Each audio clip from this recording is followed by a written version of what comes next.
guys, I'm going to be making a double-ended pot holder. I've seen these anywhere from 27 inches long, cut up to 39 inches. Really just whatever size you want to make it. You could even take a yard of fabric and just cut based on that yard of fabric. Mine, I think, is about 37, almost 37. And I have everything stacked the way that I'm going to take it to the sewing machine and sew it. So I'm going to kind of deconstruct it to show you what I'm doing. Okay, so I chose a solid red. We'll call this the bottom because there's going to be 2 layers identical, other than this piece will be a different color. So again, mine is just about 37 inches, maybe shy just a little bit. So this is called Insel Bright. This is a batting that is created for when you're making pot holders or anything like a trivet that's going to have something hot sitting on it.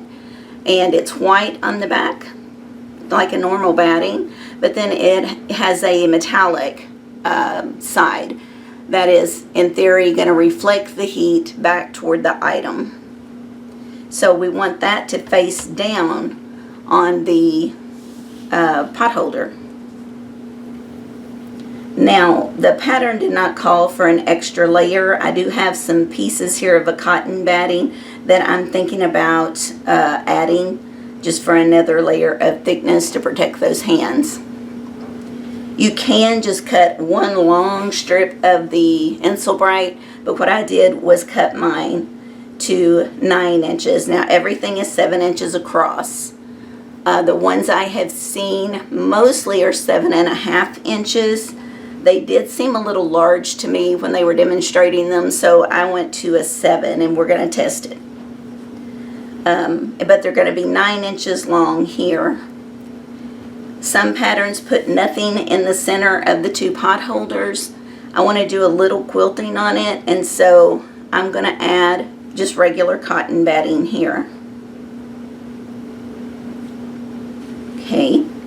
And then, of course, the other end is going to be the other pot holder. So here is the Insel Bright with the batting again. Then the top, we'll call it, is going to be gingham.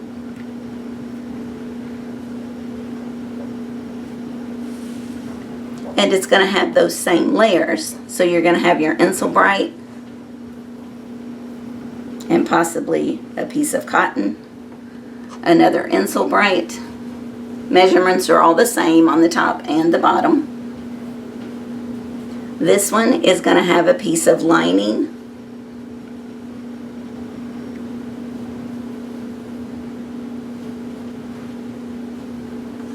And then the top piece on your hand.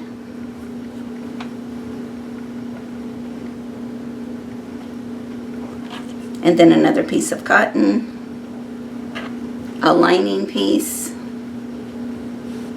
and a piece for the hand.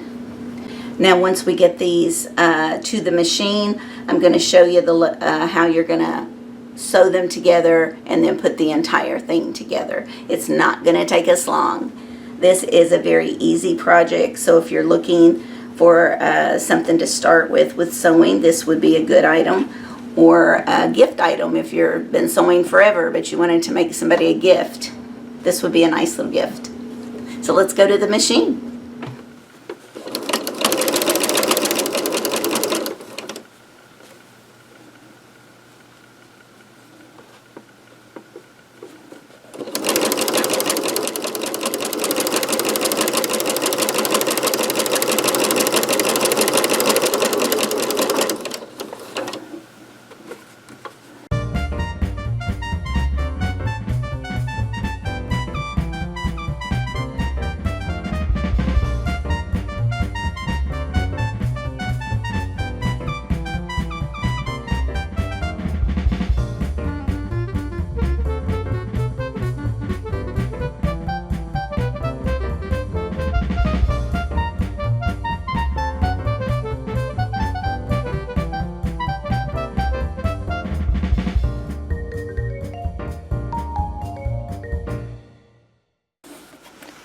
So as you can see, we sewed the shorter one to the longer one.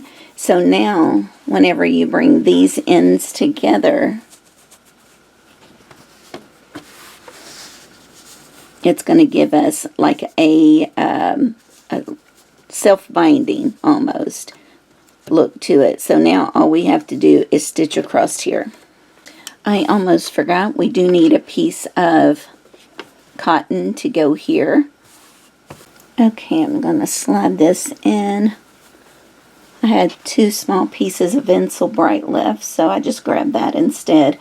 It doesn't matter that that part's not going to touch anything hot. It's still a batting, so I'm going to go ahead and use it. Okay, I just put a couple of pins in there to hold it all in place. And I'm just going to sew right up here, called Stitch in the Ditch, where you stitch right there.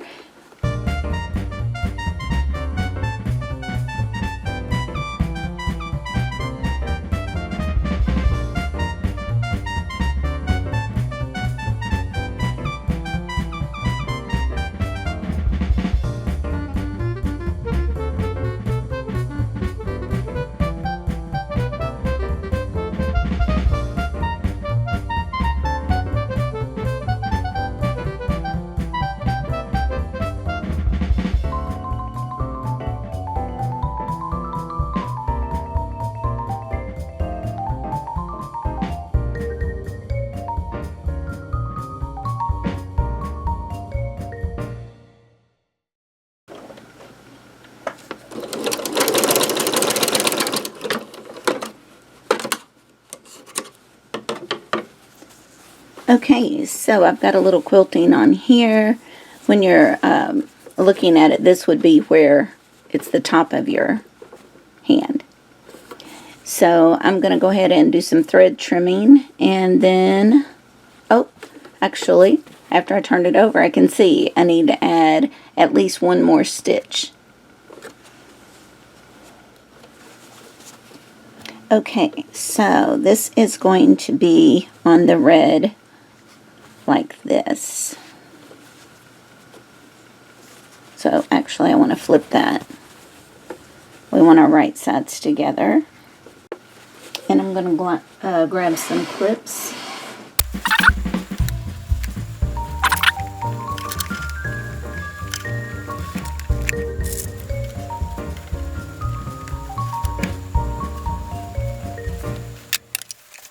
So now the same thing, we want to put our right sides together.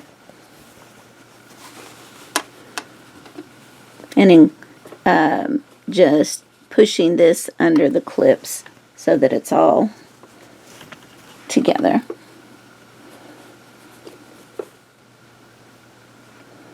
Okay, so everything is clipped on the 2 ends. I still have to do the center. But I just grabbed something here that was a circle, and I wanted to bring it over and just draw a curve.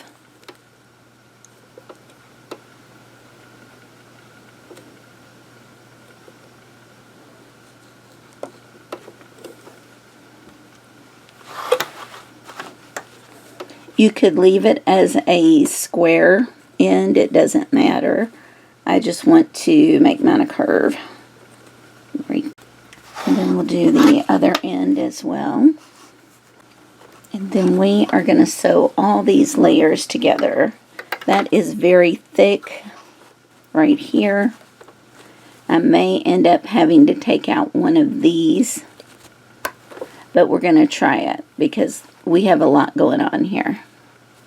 I'm going to start just below one of the pockets. I was doing a 1/4 inch seam, but I'm going to do a larger seam this time. It's going to be more like a 1/2.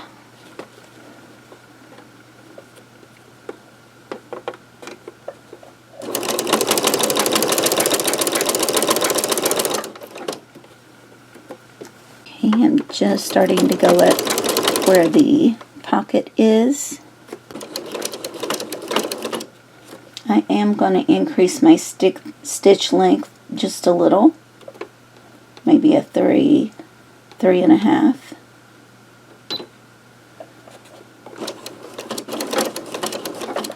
Now I'm going to go back off.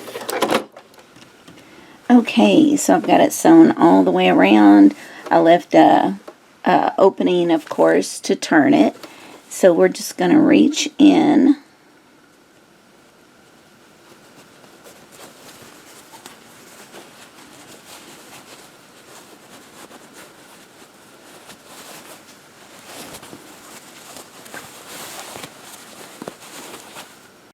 Just poke that down and start pulling it through.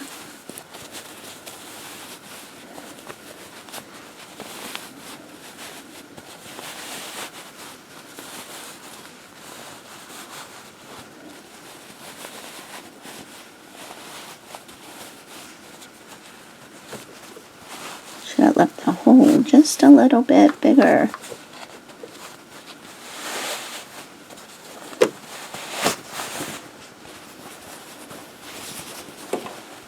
I'm going to go ahead and turn this end as well.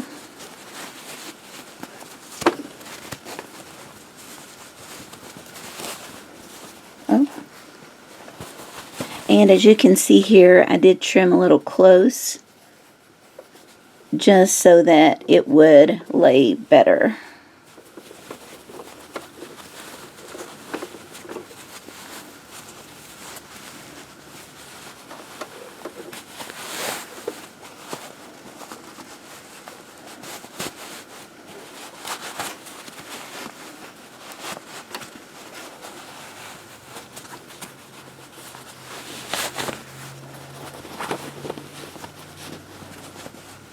Okay, and now I'm going to grab, we're just going to use this and go inside.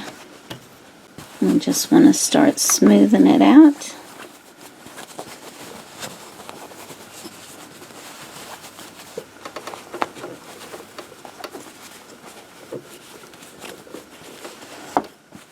Okay, and now the other end. Okay, so full disclosure, these are actually backwards from what I wanted them. I wanted the solid red side against the gingham, so that if I decided I wanted to turn it and use this the other way, it is reversible.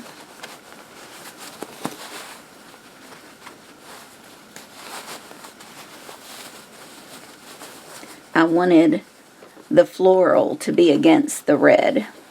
As it is, we've just got red against red. So be careful with that. I'm not going to go in and change it because this is for me. So I'm not going to update it. But that's just something to be aware of. And I wanted, because it was floral, I liked having the little band right there too, which in this case, since it's laying against the gingham, it's a good thing there is a band to break up the floral from the gingham. But just be aware of that. Now what I want to do is I'm going to pull this apart a little bit so I can get in there and top stitch from end to end. And that top stitching that I'm going to do will also close up this hole. So I'm going to go ahead and do that, and I'll be right back. Okay, so I top stitched down both sides. And looking at it now, is there anything that I would do differently? Well, apart from, of course, making sure that I had this right so that this would have laid against the red. But other than that, I think instead of pre-quilting this side, I would have probably still quilted up here on the part that, you know, the hand is gonna go in. But this part of it, I think I would not have quilted the center until I had it turned, and then that way I could have quilted both of these together.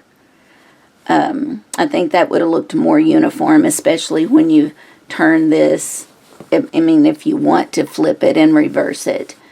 But other than that, I wouldn't change anything. I do like the width much better than the ones I saw patterns for, because they were considerably wider and I didn't like it.